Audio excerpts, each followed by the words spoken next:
Hello world! In this video, share ko lang sa inyo yung memories ko nung maliit pa ako, kung gaano ako ka proud at inspired sa parents ko noong maliit pa ako. Naalala ko kung mga good Samaritan at good deeds na nagagawa nila kahit mahirap, nakatulong sila ng mga kapwa-tao. Share ko lang sa inyo yung kwento tungkol sa buhay ko at saka sa buhay ng parents ko. So, alam nyo ba kung gaano kasimple lang ang buhay noon? That was late 1970s to 80s. Simple lang ang buhay noon. Bago ikinasal yung parents ko, nakatira sila sa Camotes Island. Pagkatapos nilang ikasal, nag-umpisa sila ng life nila doon sa Cebu City.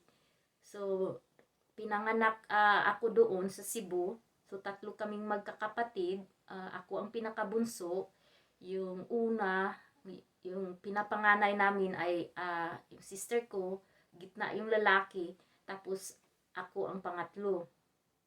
So, naalala ko pa kung gaano, kahit anong trabaho pinapasukan ng papa ko noon. Proud ako sa kanya.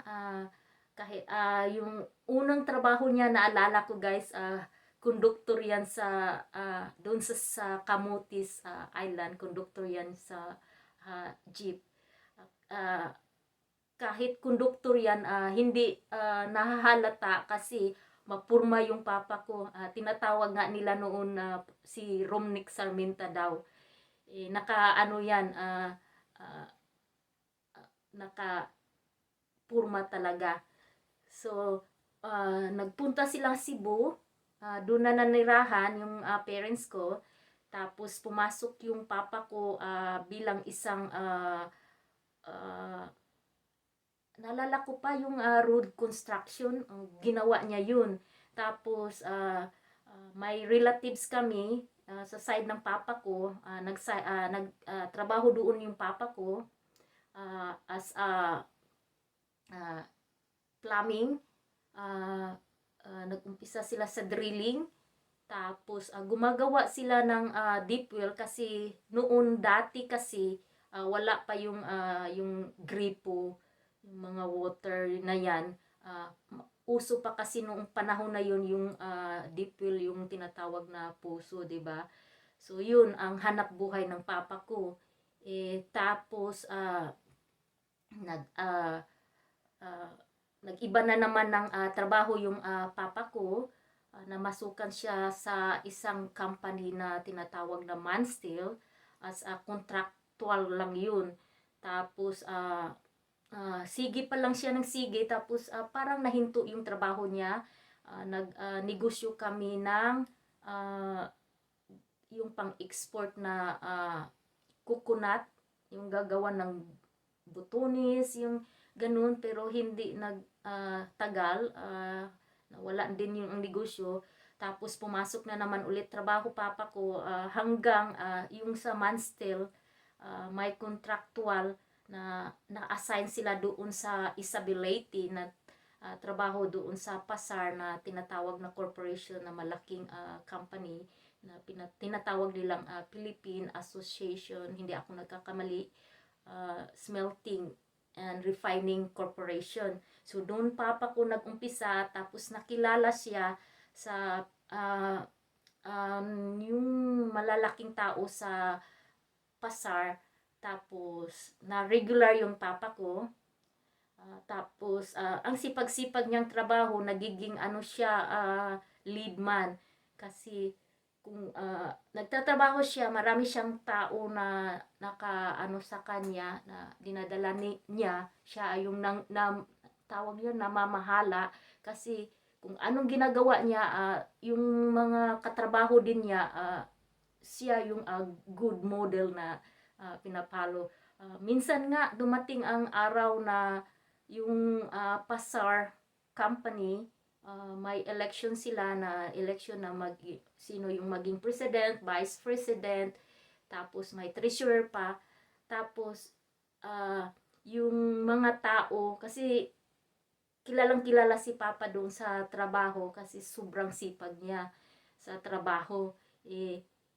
Binovote siya sa mga tao na magiging treasurer. Daming nag-ano sa kanya, push sa kanya. Sabi niya, ayaw ko kasi natatakot si Papa kasi hindi niya alam kung paano gagawin yun.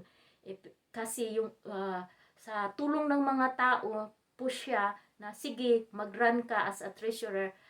Nanalo siya. So, ganun lang ang nangyari na promote yung papa ko. So, proud talaga ako sa kanya. Naabot niya yung pangarap na nagiging maayos yung buhay namin kasi siya lang ang nagtatrabaho sa family namin. Yung mama ko is a full-time plain housewife, nag-aalaga sa amin hanggang nakakuha ng malaking sahod na nakasurvive kami, pinagpaaral kaming tatlo hanggang nakagraduate kami lahat ng college. Hanggang alam niyo na kung ano kahirap dati noong 1980s. Naalala ko pa yun, maliit pa ako, that was 6 years old. May mga relatives si mama or si papa na pumupunta sa Cebu para lang mag-start ng life nila, na maghahanap ng trabaho, pinapatira sa bahay namin. Like, saglit or kung hanggang makakita sila ng trabaho, welcome talaga sila. Maalala kong dami nila, on and off yun, mga iba-ibang relatives na sa side ni mama tsaka side ni papa, pinapatuloy ng parents ko. Yung naalala ko din, yung mama ko, kasi 10 sila magkakapatid. Most sa mga kapatid ni mama nandun nakatira sa bahay namin. Tinutulungan din sila. Dun lang nakatira. Tapos minsan nagsa-sideline sila, naghahanap ng trabaho hanggang nagsarili na sila, nakahanap ng asawa, nag-asawa na sila. Yan, tinutulungan ni mama. So, yun ang pinaka-proud ko kasi kahit ano kahirap dati noon, alam mo na yung sahod dati is sobrang liit lang. Pero mura naman yung bilihin dati. Simpleng buhay lang, nakakain ng 3 beses isang araw. So, masaya na. So, yun lang ang naano ko, na-appreciate sa parents ko, na hindi ko talaga makakalimutan kung gaano sila nakatulong sa mga relatives na nakatira sa amin dati. Tinutulungan nila. At hanggang ngayon, nagre-retire na yung papa ko ngayon. Sige pa rin, trabaho pa rin siya ng trabaho, yung nagsasariling negosyo na yung pangpalipas nila. So, sa sarili niya, ayaw kasi ng papa ko na umaasa sa iba.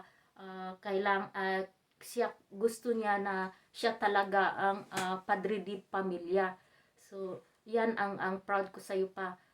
Proud na proud talaga ako sa iyo at saka kay mama na ang kabutihan ninyo na ginagawa ninyo, na ginagampanan sa amin, binigay ninyo, napalaki nyo kami ng maayos.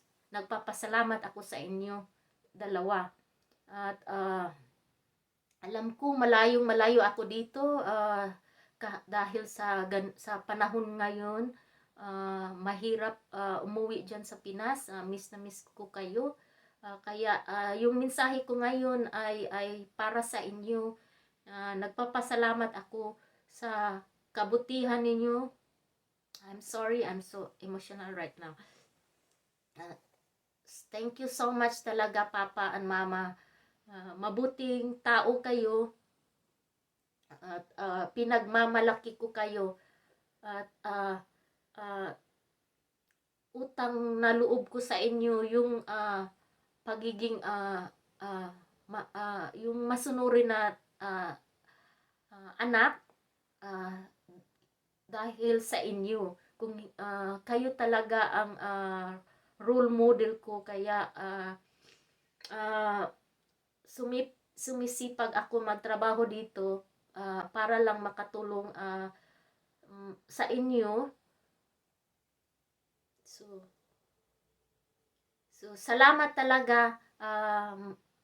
This month is malapit na yung birthday mo, Papa. So happy birthday. So thank you so much